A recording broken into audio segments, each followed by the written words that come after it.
அவர் clarification கேட்கிறார். பேரவைத் தலைவர் அவர்களே, விதி எண் 55 பற்றி சில வழக்கங்களை இங்கே கொடுத்தீர்கள், நாங்கள் ஏற்றுக்கொள்கிறோம். ஆனால் பொதுவாக விதி எண் 55 என்பது ஒரு நாளைக்கு 2 பொருளை நீங்கள் எடுப்பது வழக்கம்.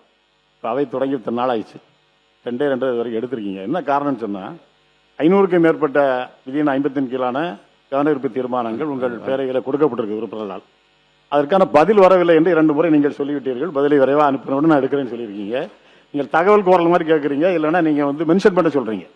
இந்த அவையே நாட்டு மக்களுடைய பிரச்சனைகளை எங்கள் மூலமாக எதிர்க்கட்சி மூலமாக எழுப்புவதும், அதற்கு அமைச்சர்கள் உரிய பதிலை சொல்வதும், மக்களுக்கான தீர்வை காணக்கூடிய இடம் தான் இந்த இடம்.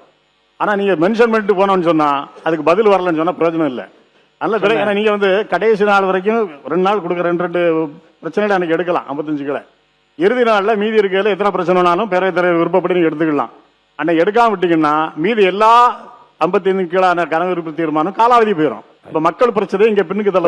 இன்னைக்கு புலியை எடுத்த மாதிரி வேகமா நாளையில இருந்து 2 கவனிய தீர்மானம் எடுத்துருங்க. நாளையில அறிக்கையே பதில் விரைவாக ஏற்கனவே அறிவுறுத்தியபடி பதில் விரைவாக வந்து கொண்டிருக்கு. நாளை முதல் 2 கவன ஈர்ப்பு தீர்மானம் அவையில் எடுத்துக் கொள்ளப்படும் என்பதை தெரிவித்துக் கொள்கிறேன். மாண்பு உறுப்பினர் SP வேலுமணி அவர்கள். மற்றவங்கள உட்கார்ந்துருக்கு போதும். இல்ல ஒரு கிளாரிபிகேஷன் கேட்டால் பதில் சொல்லியாச்சு அவருக்கு. மாண்பு உறுப்பினர் ஏவா வேலு அவர்கள். மாண்புமிகு பேரவைத் தலைவர்களே, இல்ல இது குறித்து பேசுறீங்களா? கவன ஈர்ப்பு தீர்மானம் 2 வகை. ஒன்று அவசர முக்கியத்துவம் கருதி கொடுக்கறதுன்ற ஒண்ணு. ஆமா, இந்த கேள்வி நேரம்னு ஒண்ணு வந்துட்டு இருந்தாக்கா பெரும்பான்மையாக இந்த 55 கொடுக்க மாட்டாங்க, பெரும்பான்மை எல்லா சட்டமன்ற உறுப்பினரும். என்னால கேள்வி நேரம் இல்லாத காரணத்தினால் இந்த 55 கவன ஈர்ப்பு கொண்டாந்து எப்படியாவது பதில் வாங்கலான்ற அந்த ஆர்வத்தின் அடிப்படையில் தான் கொடுக்கப்படுது, வெளியிடணுன்றது நோக்கம் இல்லை. ஒன்று. இப்ப உதாரணத்துக்கு ஒன்று சொல்லணும்னா, இப்ப திராவிட முன்னேற்ற கழகத்தின் சார்பாக 70க்கும் மேற்பட்டிருக்கிற கவன ஈர்ப்பு தீர்மானம் கொடுக்கப்பட்டிருக்கிறது. இதே கேள்வி நேரம்னா இதுல மேக்சிமம் கேள்வி பதில் போயிடும், இல்ல துணை கேள்வி நீங்க அனுமதிப்பீங்க. அதனால இந்த கவன ஈர்ப்பு தீர்மானம் முக்கியத்துவம் மட்டும் தான் உங்களுக்கு கிடைச்சிருக்கும். கேள்வி நேரமா கேள்விக்கு உடனடி விடை வியாழக்கிழமையிலிருந்து கேள்வி நேரம் உண்டு என்பதை தெரிவித்துக் கொள்கிறேன். மாண்பு உறுப்பினர் SP வேலுமணி அவர்கள் என்ன கிளாரிபிகேஷன்? மாண்புமிகு முனைவர் சௌமியா அன்புமணி அவர்கள் கிளாரிபிகேஷன். மாண்புமிகு பேரவைத் தலைவர் அவர்களே, கன்னி பேச்சு என்ற வார்த்தைக்கு பதில் அறிமுக உரை இல்ல முதல் உரை என்ற வார்த்தையை பிரயோகப்படுத்தினால் நன்றாக இருக்கும் என்று வேண்டி கேட்டுக்கொள்கிறேன். நன்றி, வணக்கம். மாண்பு உறுப்பினர் SP வேலுமணி அவர்கள் வாங்க. என்ன விளக்கமா என்ன கேட்க போறீங்க?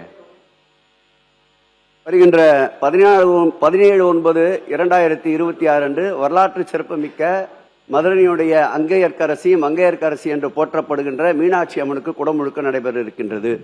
அந்த அழைப்பு தான் எனக்கு முறையாக வழங்கப்பட்டிருக்கு. ஒரே நிமிஷம், குறைகளே இல்ல, நல்ல விஷயம் சொல்றேன். வழங்கப்பட்டிருக்கின்றது. 10 எழுத்து குறைபாடுகள் இருக்கிறது. இறந்தவருடைய ஆதீனத்தின் பெயர் இடம்பெற்றிருக்கிறது. அறங்காவலர் குழு உறுப்பினர் பெயர் யார் பெயரும் இடம்பெறவில்லை. சட்டம் 28 படி 6 உட்பிரிவு 2 படி அறங்காவலர் குழு பெயர் உட்பட வேண்டும். அந்த அழைப்பதிலே யார் பெயரும் இடம்பெறவில்லை என்பதை அவையின் கவனத்திற்கு கொண்டு வருகிறேன். மாண்பு உறுப்பினர் SP வேலுமணி அவர்கள். மாண்பு உறுப்பினர் லதா அவர்கள். கிளாரிபிகேஷன் தான் கேளுங்க. அவரை மாதிரி ஒரு சப்ஜெக்ட் வரும்போது வேற சப்ஜெக்ட்டுக்கு போகாதீங்க. இல்ல இல்ல இல்ல.